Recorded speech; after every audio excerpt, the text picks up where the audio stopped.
Sino dapat ang mahal mo? Asawa mo o ang anak mo? Ay, wow!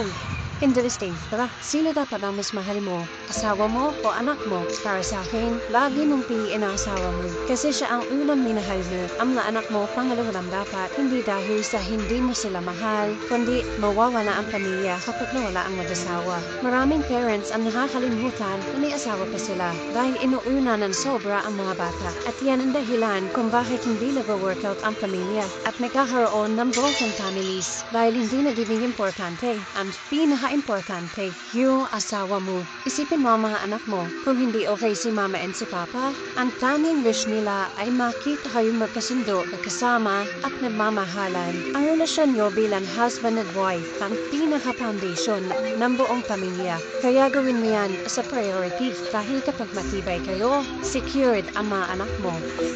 Yes, totoo yung sinabi niya na dapat ang asawa talaga natin ang una nating mahalin. Second priority na lang yung mga anak natin. Pero, depende sa sitwasyon, lalo na sa panahon ngayon. Kasi, halimbawa, mahal na mahal ko yung asawa ko. Tapos ako, hindi naman ako mahal ang asawa ko. Iiwanan lang ako. So, ang ending, anak ko ang mga kasama ko at hindi yung asawa ko. Sa panahon, kasi ngayon, bihira na lang ang nagsasama na mag-asawa hanggang muli. Karamihan, naghihiwalay dahil may napupusuan at iba